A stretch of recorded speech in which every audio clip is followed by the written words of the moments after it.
पति और पत्नी का रिश्ता धागे की डोर की तरह बेहद नाजुक होती है और ऐसे में वाद विवाद और संवाद पति और पत्नी के बीच होते रहता है। शादी के इस बंधन को संभालने की जिम्मेदारी जितनी पत्नी की होती है उतनी पति की भी होती है और ऐसे में दोनों में से कोई एक कमजोर पड़ जाए तो जीवन की डोर टूटने में समय नहीं लगता। ऐसी एक खबर आ रही है मुंबई के गोरेगांव पूर्व संतोष नगर इलाके से, जहां एक पति को अपनी पत्नी के चरित्र पर संदेह हुआ तो उसने अपनी पत्नी की बड़ी निर्ममता से हत्या कर दी।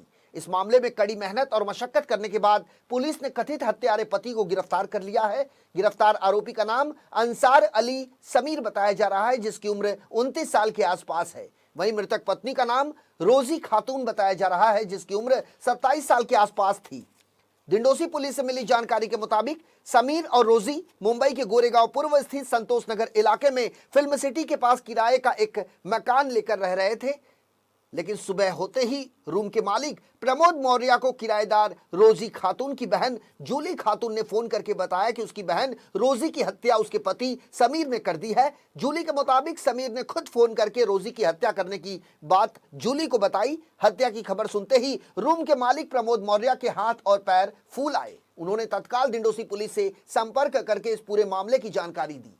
घटना की जानकारी मिलते ही डिंडोसी पुलिस तत्काल मौके पर पहुंची, जहां पुलिस ने पाया कि रोजी का शव कमरे में पड़ा था, जिसे पंचनामा के बाद पुलिस ने अपने कब्जे में ले लिया और पोस्टमार्टम के लिए उसे सरकारी अस्पताल भेज दिया। वहीं दूसरी ओर मामले की गंभीरता को देखते हुए पुलिस ने तत्काल हत्या का मुकदमा दर्ज करने के बाद अपनी जांच शुरू की और कथित हत्यारे को पकड़ने के लिए पुलिस की कई टीमें गठित की।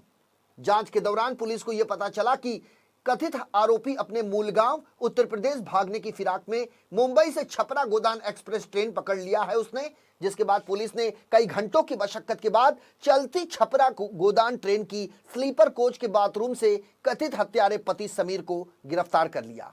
गौर करने वाली बात यह है कि जांच के दौरान डिंडोसी पुलिस ने रेलवे पुलिस की मदद ली और इगतपुरी, नासिक रोड, इसके अलावा भुसावल स्टेशन पर छपरा गोदान एक्सप्रेस ट्रेन की बड़ी बारीकी से तलाशी ली, लेकिन पहचान नहीं होने के चलते कथित हत्यारे आरोपी को गिरफ्तार करने में पुलिस को सफलता नहीं मिल पाई। आखिरकार सूझबूझ का परिचय देते हुए डिंडोसी पुलिस की टीम छपरा गोदान ट्रेन की तलाशी लेते लेते उत्तर प्रदेश के प्रयागराज रेलवे स्टेशन तक पहुंच गई।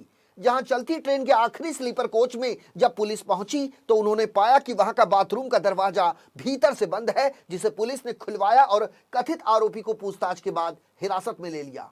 कड़ाई से की गई पूछताछ में आरोपी समीर खातून ने अपना गुनाह कबूल कर लिया है। पुलिस के अनुसार समीर अपनी पत्नी रोजी के चरित्र पर शक करता था, इसलिए उसने उसकी गला दबाकर हत्या कर दी और पुलिस से बचने के लिए वो उत्तर प्रदेश अपने मूल गांव भाग रहा था, जिससे पहले ही पुलिस ने उसे धर दबोचा। फिलहाल डिंडोसी पुलिस ने समीर को हत्या के मामले में गिरफ्तार करने के बाद अब चार्जशीट की तैयारी शुरू कर दी है।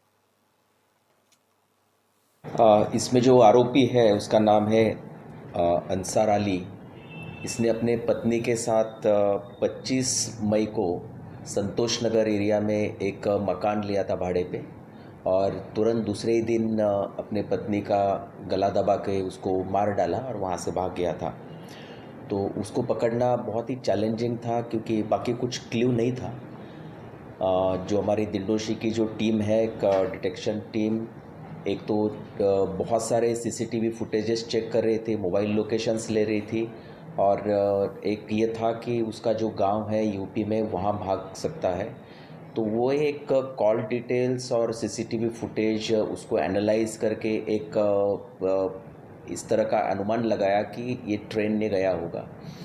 तो लोकेशंस उस तरह से मिले। एक टीम जो है API कनेरकर और उनकी टीम जो है वो ट्रेन से एक पीछा कर रही थी और जो एक्यूज्ड है वो छापरा गोदाम एक्सप्रेस जो है वो एक्सप्रेस से जा रहा था और दूसरी जो टीम है चंद्रकांत घारगे और उनकी जो टीम है वो हवाई मार्ग से वो आगे जाके बनारस पहुंची और वहाँ से प्रयागराज आके रुकी थी। तो इस तरह से उसको एक तो क्या है कि बाय रोड भी चेस कर रहे थे और आगे जाके भी उसको यानी कि रोकने की कोशिश कर रहे थे। तो एक तो वहाँ के पुलिस की यानी कि मदद लेके प्रयागराज में उसको ट्रेस करने की कोशिश की, लेकिन ट्रेन में मिला नहीं। एट लास्ट यही जो पतक है इनको वो टॉयलेट में छुपा हुआ मिला और वहाँ पे उसको अरेस्ट करके लेके आए। अभी जो कारण सामने आ रहा है ये है कि वो अपने पत्नी पर संशय ले रहा था और शक कर रहा था और उस वजह से उसने गला दबा के मारा है।